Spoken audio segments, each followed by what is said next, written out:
All right, Shalom, Shalom. Call Halayim La, Yahweh, Bahasham, Yahweh Shai, Bahasham, Rakah HaKodash. Double honors to the apostles and to the elders of Great Millstone that rule and teach well. Much peace, love, and salutations to the hopeful elect that are pushing this word in truth and sincere of heart. Shalom. This is the brother Batak back again through the spirit with another lesson, the Lord willing. This lesson be edifying. Um, as you can see, I have on the online etymology dictionary the word populism.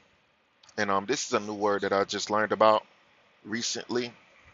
I was looking up some things and I stumbled across this word, and I wanted to do a video on it because, as I read more into this word and get what it's all about, these people that um, follow this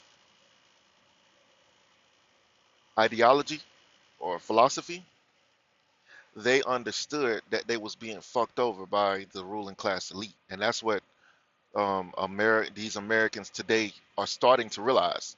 They are starting to realize that you know the governments and big corporations are really controlling and ruling and controlling everything and dictating everything through capitalism.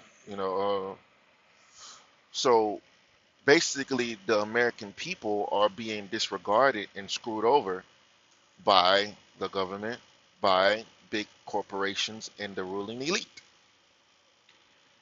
And this ideology or philosophy, I was reading up on it. I typed in the chat, can you describe the simple meaning of populism and give examples in history? And Lord willing, I'm going to bring out a few precepts to show you how the rich are privately, that are set against the poor, and they always constantly want to get advantage over the poor, you know, because that's what's going on. It's rich versus the poor. The ruling elite, the banking families, the 13 families that control everything, they harboring all the wealth to themselves, and then they'll put their puppet up there, Klaus Schwab, to tell you, oh look, you're gonna own nothing and be happy. You're gonna get a universal based income. You know,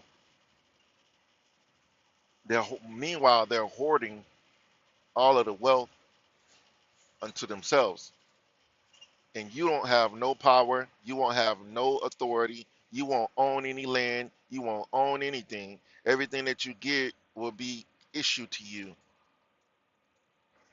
You know, universal basic income. I already mentioned that. You know, most likely rationing of food. If you ever watched the movie 1984, it showed you that. It showed you that um, the ruling party had all of the power and had all of the control over the people, and the people literally didn't have anything. So, all right, this is the simple meaning of populism. It says populism is a political approach that says the ordinary people are being ignored or betrayed by powerful elites. And that's what's going on now. But the mass population are not aware of this game that's being played. You're basically being stripped of everything. You technically don't really own anything. You got to pay for everything. You got to pay for lights. You got to pay for water. And if Esau could, he'll carbon tax you. So what is going on? The wicked are gaining more and more power and control over the people. And if they had it their way, you wouldn't own shit. You wouldn't have a car. You wouldn't nothing would belong to you. And that's the system that we're heading towards. And that's why America needs to be destroyed, because way of this whole capitalist system is unjust. Esau is gaining all of the control through his capitalism. He's gaining more control. An example of that is Vanguard, BlackRock, these corporations that own everything. and they got their hands in everything. So when you look up the word capitalism, capitalism is an economic system where private individuals or businesses, rather than the government, own and control property, resources, and companies.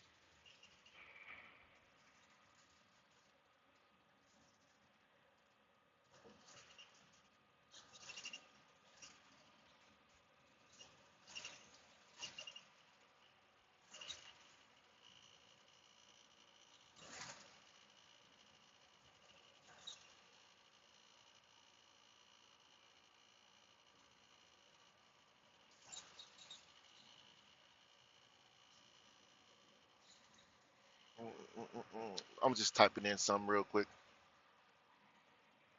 see what Google says.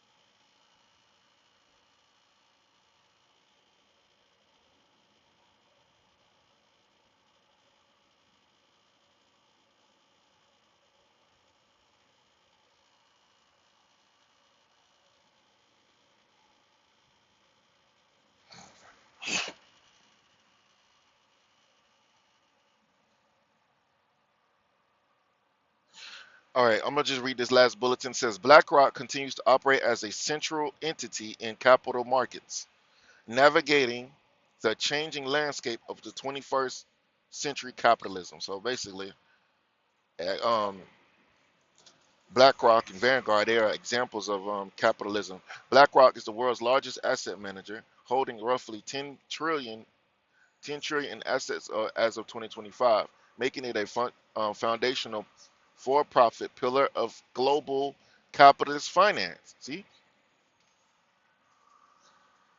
so can you see that this is going on right now? This is going on today. Companies like this have all of the power,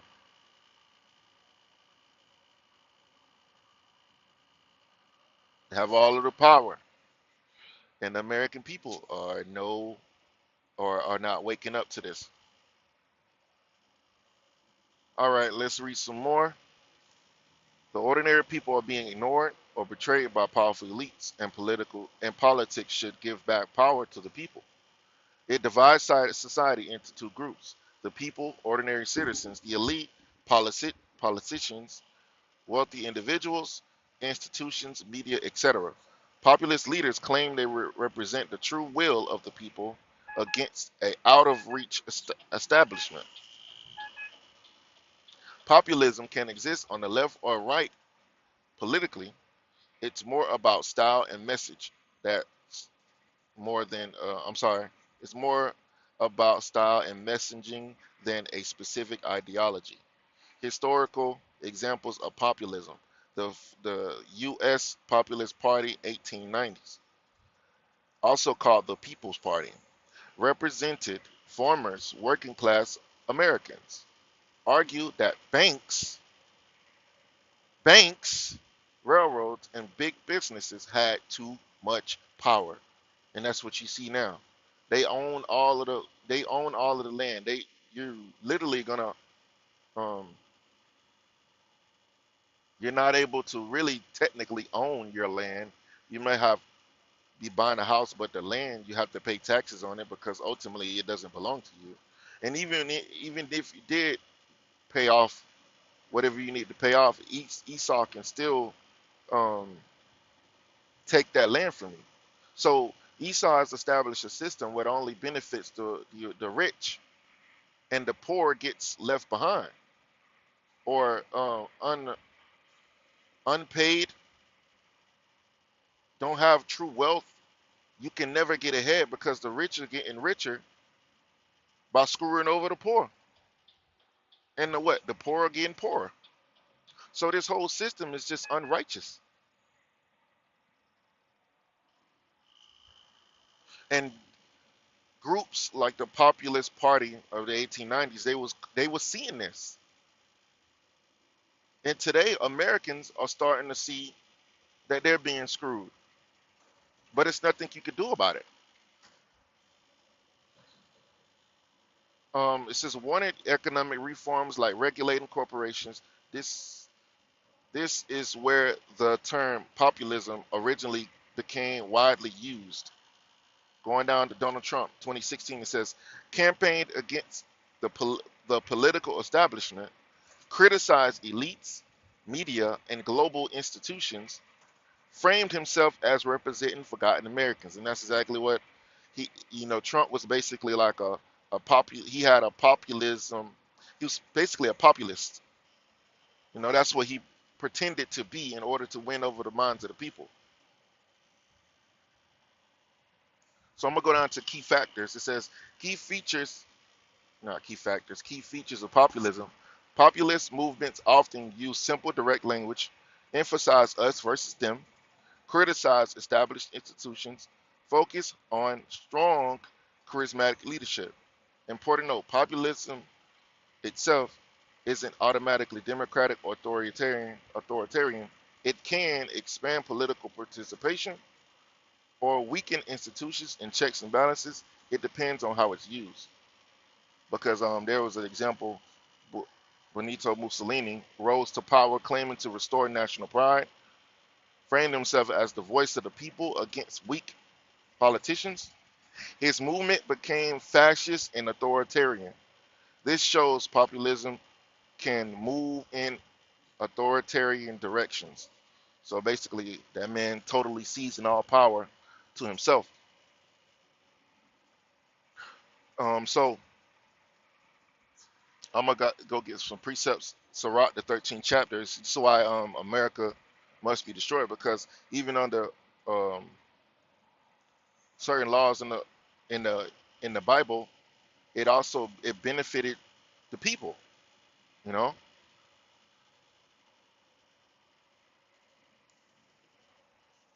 you can have land. You can have cattle and things of that nature. And Esau's created a society where you can't really technically have a land. You can have a land, you don't truly own it though, because he can seize it at any moment.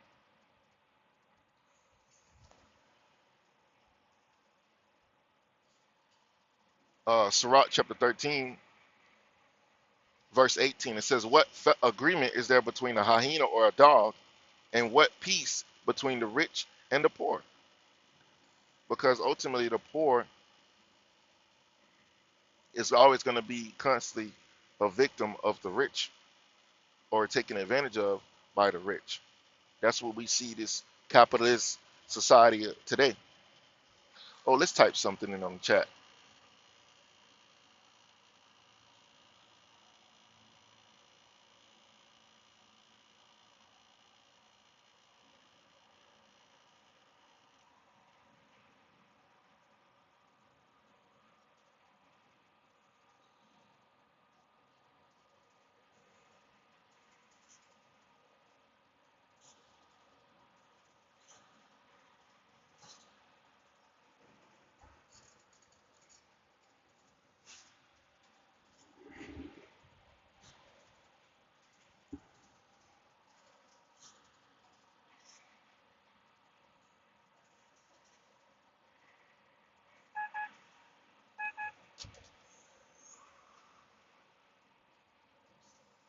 All right.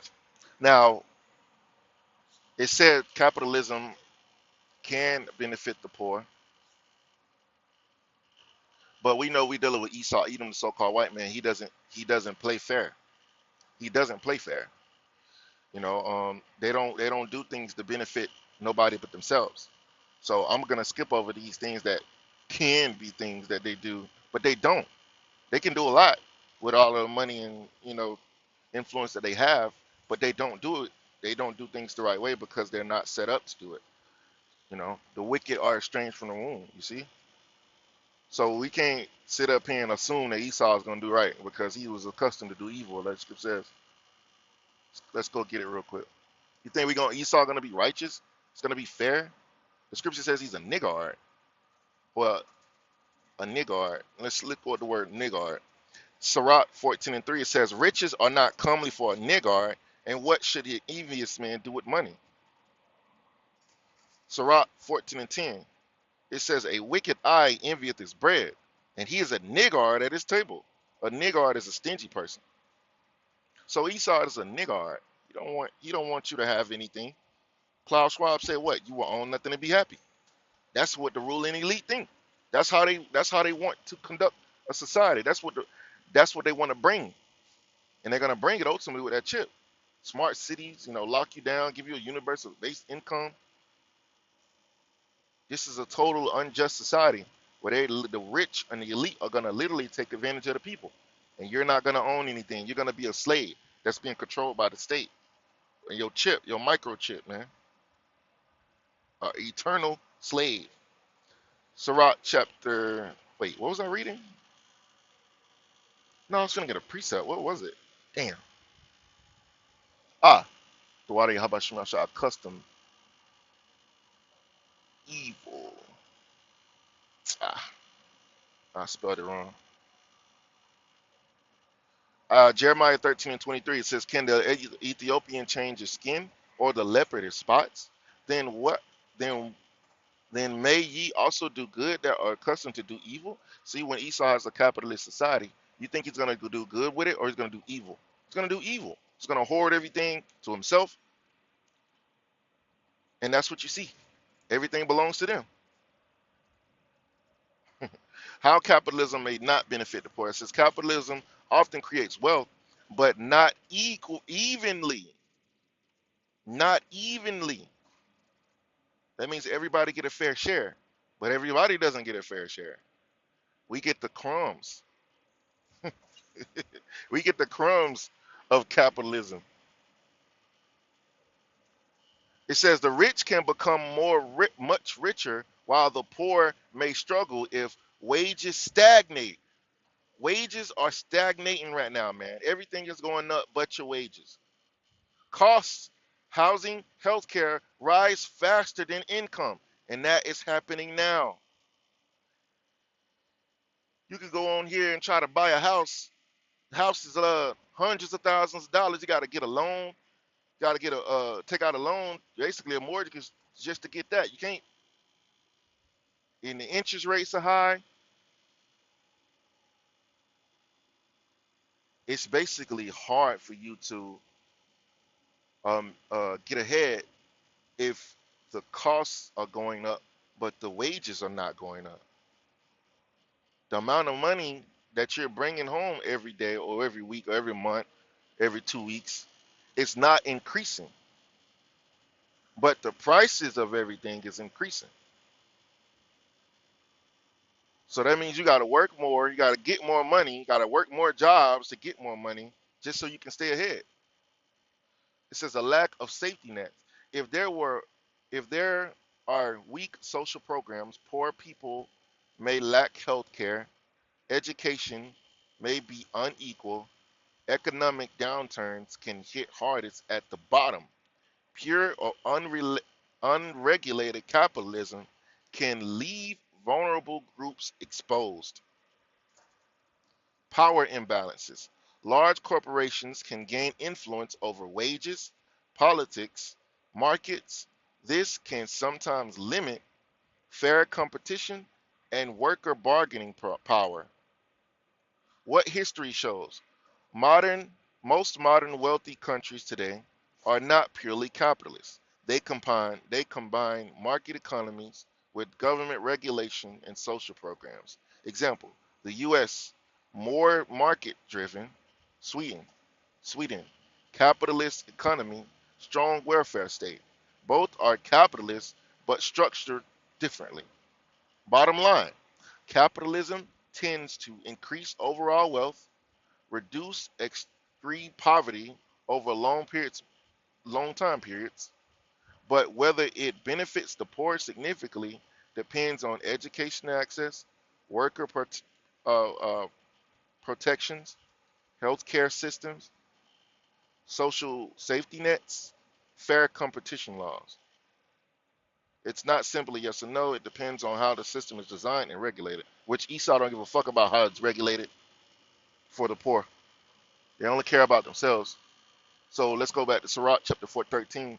In verse 19, it says, "As the wild ass is the lion's prey in the wilderness, so the rich eat up the poor."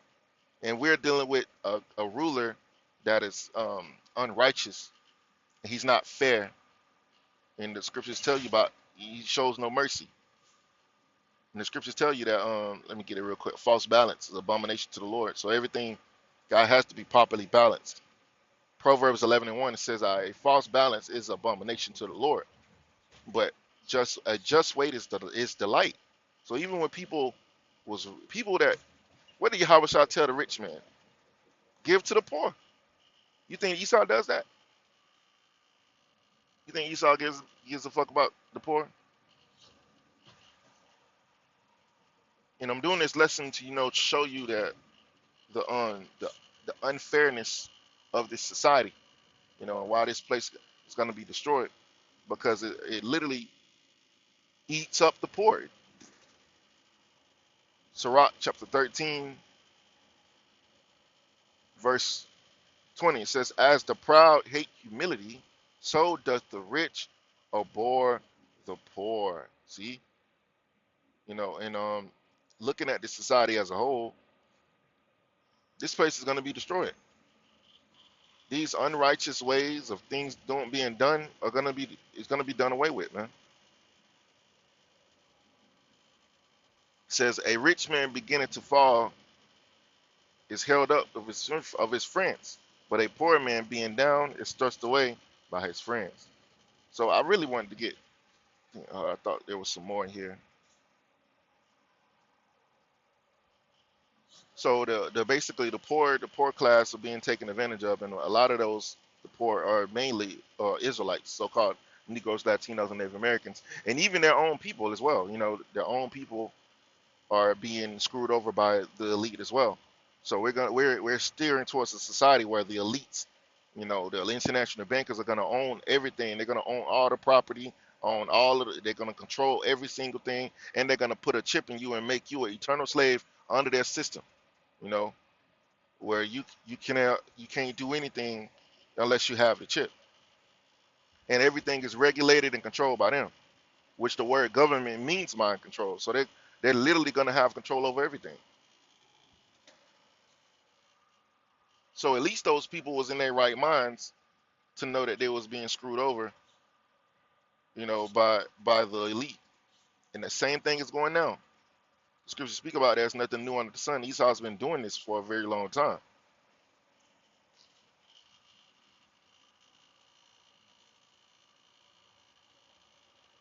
If you're gonna be in a position of power, you have to deal justly. But Esau's not gonna do that.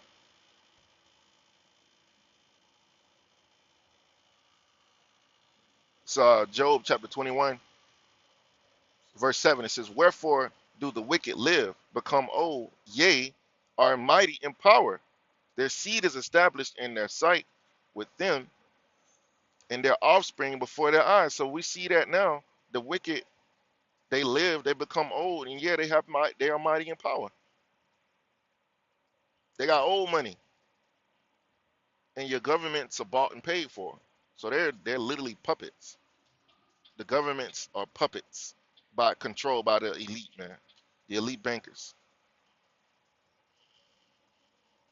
Verse 9 says,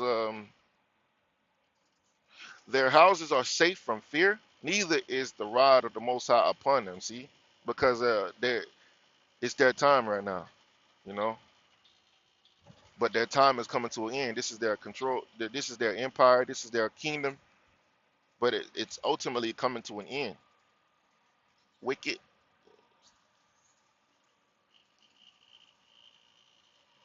great power. Psalms 37 and 35. It says, "I have seen the wicked in great power and spreading himself like a green bay tree." Esau controls all of the. You know what they say? Give me control over a nation's money, and I care not who makes the laws. Because if you control the money supply, you control the nation. And a lot of the control comes through debt slavery, debt bondage.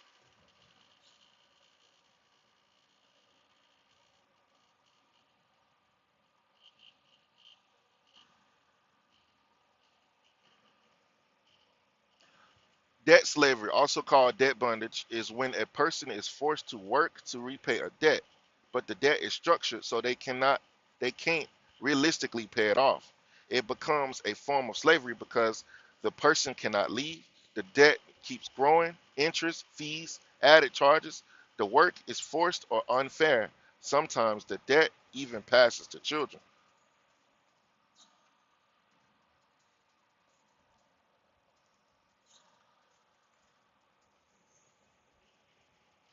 This is a this is Hebrew law allowed temporary debt servitude. Debts were supposed to be released every 7 years. Slavery was meant to be temporary, not permanent. So there's no jubilee here, man. When Esau have a debt on you, he make you a slave ultimately for life. And that's what we're experiencing, man. It's all a part of these games. It's a part of all a part of the system, man. A pit that we cannot literally get out of. So populism is a very, very it's a new word that I'm learning, and it shows you that at least in the ancient times, people had a good head on their shoulders. Now the people are so dumbed down, they don't realize they're being fucked over. But some are waking up, though. Let's see, I was gonna get a precept, but I just don't remember what it was. Oh, Isaiah chapter 10, verse 1, it says, woe to them that decree unrighteous decrees and that write grievousness which they have prescribed. So all of the things that's happening in the society now are because Esau has prescribed all of these things. He set up the society this way to benefit himself, the elite, the ruling class bankers, man. They gonna own everything. They control everything. They control nations. They control people. They control the money supply. They control the debt. They control everything, man. And the people are always gonna be on the end, shitty end of the stick, and that's why America needs to be destroyed, because it's just not a fair. It's not, it's a false balance. It's not a just weight. The Lord don't like the way things are being done. And on top of that, this place is fucking wicked. So, this is another reason why America's gonna be destroyed, and it's mostly because of how Jacob Jacob is treated. Because mostly the poor makes up is Jacob makes up the poor. Israel, we're the ones that suffer the most because of this capitalist society that don't benefit us. We just get the crumbs off of the table of the elite, the crumbs, and we barely get that. They want to take the crumbs away. So I hope this lesson was edifying. This is a new word that I was learning, so I wanted to do a lesson and Lord willing, line it up with the scriptures. Based on the rich and the poor and how the poor are being neglected by the rich. Well, that's not supposed to be the case. If you are in power, you have riches. It's supposed to be some type of welfare system for the people, but the welfare system is not righteous. Even within America, you have to kick the man out of the house in order to get certain services. So you literally have to destroy your house in order to get government services or welfare. So it's totally unrighteous, man. There's supposed to be some program that benefits the people, but ultimately it's all a trap. Because that's all Esau want to do. He want to snare you up, and so it's just, man, this place just needs to be destroyed, man. Because you'll never get ahead. You'll never get ahead, man. You'll never get ahead. Not with Esau in power. So because he's not gonna do righteousness, he's gonna do evil. He's gonna do wickedness. So Lord willing, this quick lesson was edifying. Hope you learned something. I hope this lesson was edifying. I hope this word is you learn something from this lesson. So with that, I'm gonna close it out by giving all praises and the glory to Yahweh, Bahasham, Yahweh Shai, Bahasham, Rakaha Kodash, double honors to the apostles and to the elders, great millstone who rule teach well.